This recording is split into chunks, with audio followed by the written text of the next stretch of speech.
Interpeller le consommateur en le brusquant un petit peu, c'est lui dire « vous avez toujours le choix de savoir, vous avez toujours le choix de vous comporter autrement. Si vous avez les moyens de faire autrement, aujourd'hui que vous savez que mal manger a des conséquences dramatiques sur notre environnement, sur notre santé, sur votre vie, sur votre famille, sur vos enfants, si vous ne faites pas quelque chose, vous êtes complice des drames qui vont arriver. »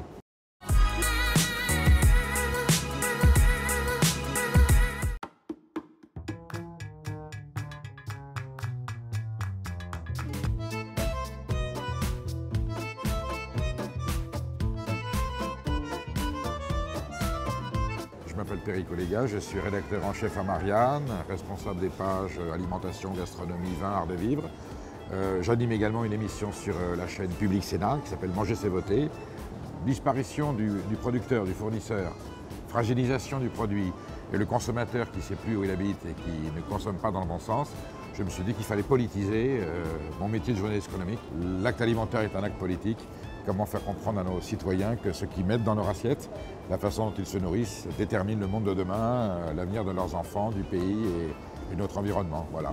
Donc manger n'est plus un acte neutre, c'est un acte profondément politique.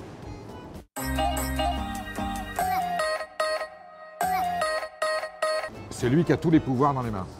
La clé est chez lui. Bien sûr que la législation sur le marché, sur le commerce est internationale.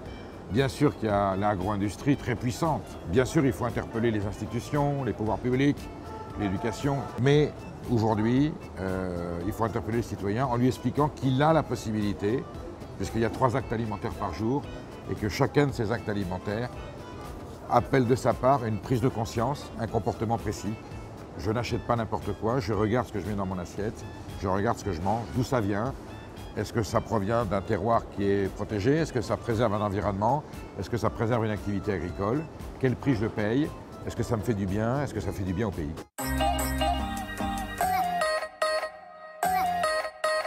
Il y a des gens qui sont plus ou moins sensibles à ce discours.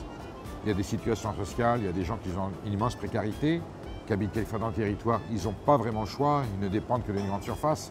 Mais la majorité des Français ont plus ou moins les moyens de pouvoir réagir. On pousse le chariot, on regarde, puisque c'est vu, maintenant tu as vu, il y a marqué « vu à la télé ». Donc tu n'as même pas besoin de lire la marque, on dit tout de suite ce que vous avez vu à la télé. On prend, on met dans le chariot, micro-ondes, tac, et on part vite devant l'écran de télévision, reprendre d'autres consignes commerciales. Donc il faut les aider à s'émanciper de cette facilité. On arrête ce système qui est catastrophique pour la planète et pour l'humanité. On réduit notre consommation en se contentant de ce dont on a strictement besoin, ça engendre une économie financière, et cette différence d'argent, on la consacre à des produits un petit peu meilleurs.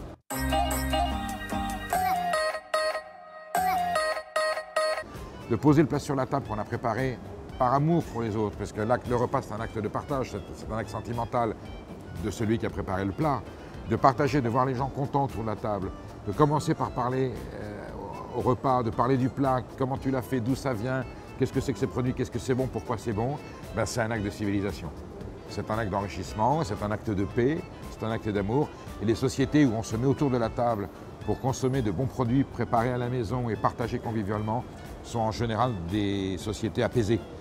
On sait statistiquement que les endroits, les zones où il y a des conflits quelquefois, les catégories sociales où il y a de la crispation dans des zones, en général ces gens-là ont une alimentation extrêmement industrielle, de la malbouffe, des produits sucrés, des produits pas bons. Voilà. Donc un mauvais acte alimentaire, la malbouffe elle engendre le malheur et la guerre. La malbouffe elle engendre le malheur et la guerre, et le désarroi.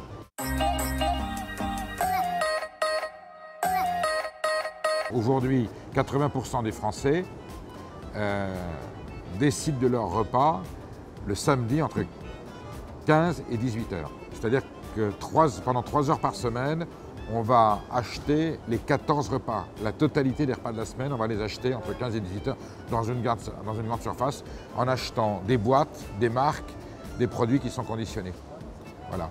Ça ne veut pas dire qu'on n'achète pas aussi des légumes frais au passage. Voilà. Mais cet acte alimentaire qui devient un acte mécanique, il faut le faire en dépenser le moins d'argent possible et lui consacrer le moins de temps possible. Bon, eh bien, c'est le contraire. Dans votre budget, vous devez consacrer le plus d'argent possible à votre alimentation et le plus de temps possible. Alors, vous n'allez pas le faire du jour au lendemain, mais commencez par par tranche de 3% en plus.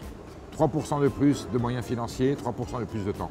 Voilà. Et à un moment donné, vous revenez à l'alimentation doit peser en gros entre 20%, 25%. Aujourd'hui, elle peut descendre à... Il y a des gens qui sont à 5% de leur budget mensuel est consacré parce qu'on ne mange que des produits industriels bas de gamme. Voilà.